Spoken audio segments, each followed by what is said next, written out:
여러분 안녕하십니까? 최근 두드러지고 있는 윤석열 대통령의 지지율 하락과 관련해서 여론조사 전문가인 이영작 박사가 그 원인을 분석하고 현실적인 대책을 제시해서 눈길을 끌고 있습니다. 이영작 박사는 아마 아시는 시청자분들이 적지 않겠지만 김대중 전 대통령의 처조카, 그러니까 김대중 대통령 부인 이호 여사의 친정조카입니다. DJ 당선의 여론조사와 관련해서 상당히 중요한 역할을 했고, 그 이후 특히 최근 들어서는 우파적 행보를 분명히 보이고 있는 여론조사 전문가입니다.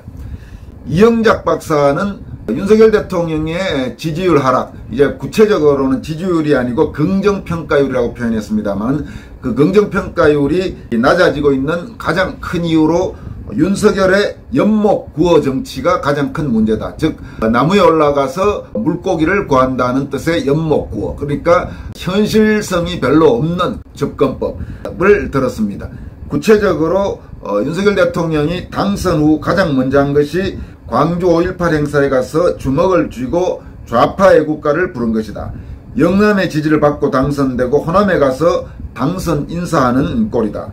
윤석열을 지지하는 많은 보수 우파 유권자들은 저 사람이 무슨 짓을 하고 있지라고 했을 것이다.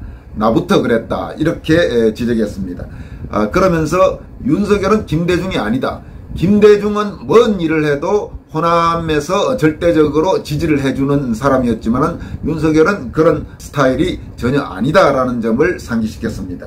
그러면서 윤석열은 이제라도 윤석열을 지지한 유권자들을 향하여 지지해달라고 외쳐야 한다.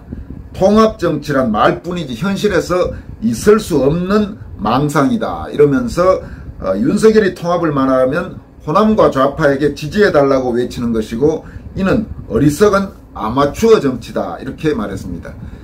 또 윤석열은 영남 지지 80%를 목표로 정하고 지금부터 좀 더 적극적이고 과감한 우파 행보를 보여야 할 것이다. 윤석열의 지지는 우파에서 나오지 좌파에서 나오지 않는다. 우파 유권자 지지를 받고 대통령이 되었고 윤석열의 힘은 우파에서 나온다는 것을 분명히 알아야 한다고 강조했습니다. 상당히 현실 정치적인 그런 접근법으로 참고할 만한 내용이 적지 않아 보입니다. 그럼 지금부터 이영작 박사의 윤석열 대통령의 어프로벌 레이팅에 대하여라는 제목의 글을 여러분들과 함께 살펴보도록 하겠습니다.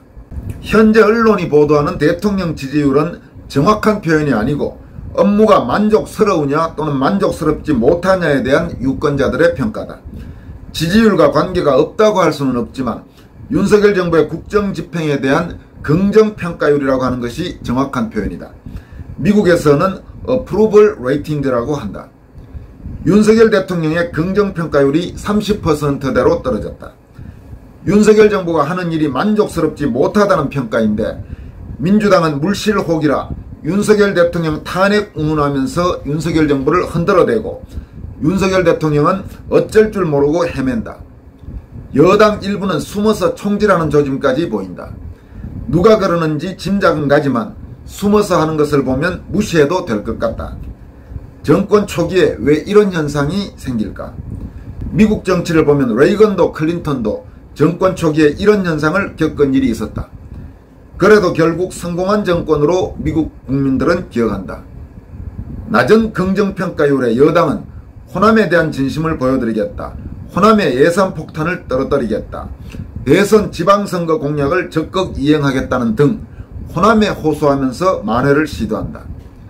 여권은 서진정책으로 떨어지는 긍정평가율을 회복시키겠다는 모양이다. 이를 연목구어라고 한다. 국민의힘 지도부의 정치적 판단력을 의심하지 않을 수 없다. 호남에서 국민의힘이 또는 윤석열이 무슨 짓을 해도 여당의 지지율은 더 떨어지지 오를 일은 없을 것이다. 정치를 몰라도 너무 모른다. 김영삼 대통령은 정치적인 난관에 처할 때마다 거제도로 가서 칩거 저항하였지 전라도로 가서 호소하지 않았다. 1987년 13대 대선에 패배한 김대중은 1988년 13대 총선에서 전라도에서 호남이 뭉쳐서 살려달라고 호소하여 승리하고 부활하였지. 경상도에 가서 위대한 박정희의 경상도를 노래하지 않았다. 지난 대선에서 윤석열은 49% 지지를 받았다. 결국 현재 긍정평가율 33%라는 말은 윤석열을 지지한 49%의 유권자들 가운데 3분의 1 정도가 부정평가한다는 말이다. 물론 이렇게 간단하지는 않지만 단순화시키면 그렇다. 윤석열의 연목구호 정치가 가장 큰 문제다. 윤 대통령이 당선 후 가장 먼저 한 것이 광주 5.18 행사에 가서 주먹을 쥐고 좌파 애국가를 부른 것이다. 영남의 지지를 받고 당선되고 호남에 가서 당선 감사 인사하는 꼴이다. 윤석열을 지지하는 많은 보수 우파 유권자들은 저 사람이 무슨 짓을 하고 있지라고 했을 것이다. 나부터 그랬다. 김일성 찬양 노래한다고 김정은이 윤석열 지지로 돌았을까? 일종의 그런 환상을 하는 모양새다. 윤석열은 김대중이 아니다. 김대중은 호남의 절대적 지지를 받고 있었고 호남은 DJ가 무슨 짓을 하든지 용납하고 호남의 영웅이자 영도자고 선생님이었다. 그랬기 때문에 실패하기는 하였지만 DJ는 소위 동진정책을 펼 수 있었던 것이다. 그러나 윤석열의 정치 기반이라 할 수 있는 영남에서 대선에서 받은 지지율은 절대적인 수준은 아니었다. 대구광역시에서 75% 정도 받은 것이 가장 높다. 그래도 영남의 지지를 받고 당선되었는데 윤석열과 국민의힘은 영남은 도외시하고 호남에만 구애를 하는 모습을 보이고 있다. 이준석이 호남에 가서 지지를 호소하니 당도 따라다니는 모습이다. 윤석열 정부는 단추를 잘못 끼웠다. 지금이라도 바로잡아야 한다. 대구에서 윤석열에 대한 긍정평가는 대선 지지율에서 3분의 1이 떨어져 나갔다. 그래도 윤석열과 국민의힘은 모르는 모양이다. 윤석열은 이제라도 윤석열을 지지한 유권자들을 향하여 지지해달라고 외쳐야 한다.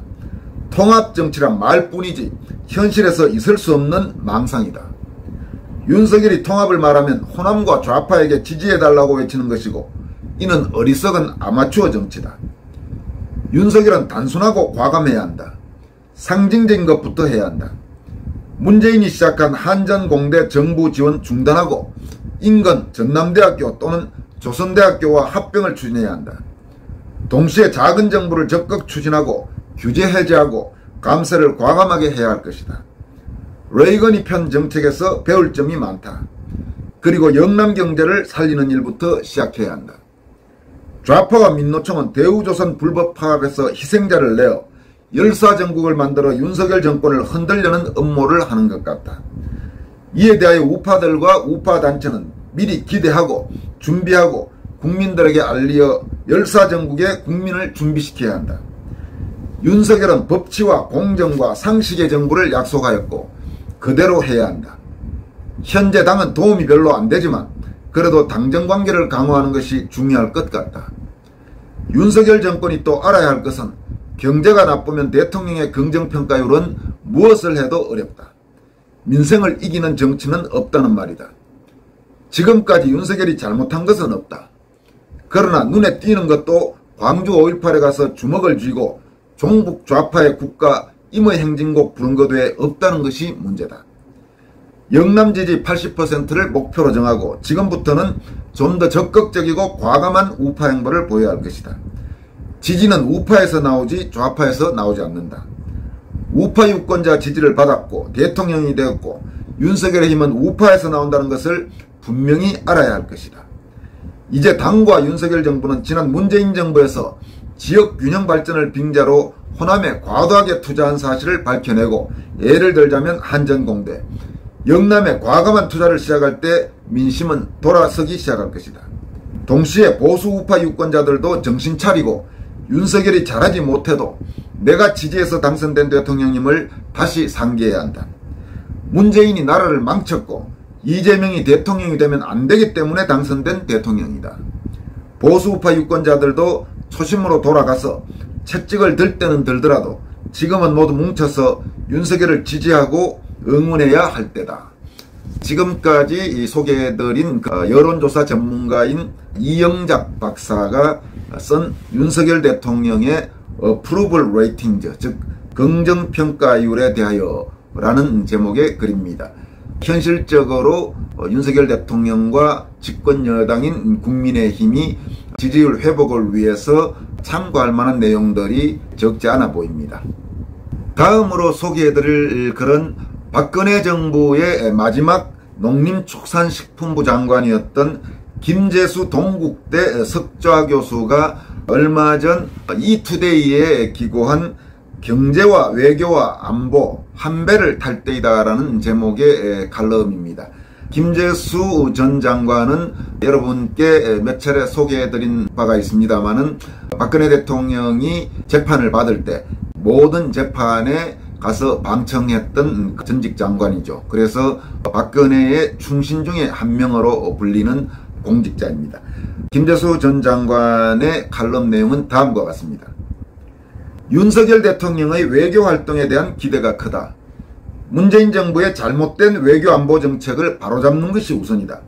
서해 공무원 피살 사건, 탈북 어민 강제 북송 사건 등 헌법과 법률 그리고 국제법을 위반한 외교 정책을 바로잡아야 한다. 더 중요한 것은 글로벌 흐름과 산업 변화에 알맞은 새로운 외교 정책을 펴는 것이다. 지금은 외교와 안보, 국방과 경제 영역이 따로 없다. 대외 통상협상과 국내 경제정책을 같은 테이블에서 다룬다. 정상회담 기회를 활용 외교, 안보와 국방, 경제 문제를 동시에 다루는 시대다. 산업부문은 이미 영역과 경계가 허물어지는 빅블러 시대에 대응하고 있다. 5월 우리나라를 첫 방문한 미국의 바이든 대통령이 공식 일정을 산업 현장에서 시작하는 것은 많은 것을 시사해준다. 1992년 우리나라의 경제협력개발기구 OECD 가입을 준비하기 위해 필자가 프랑스 파리 소재 OECD에서 근무할 때이다. 대한민국이 OECD에 가입하는 것은 경제적 의미를 넘어 안보적 중요성도 크다고 사무국 관계자가 강조했다.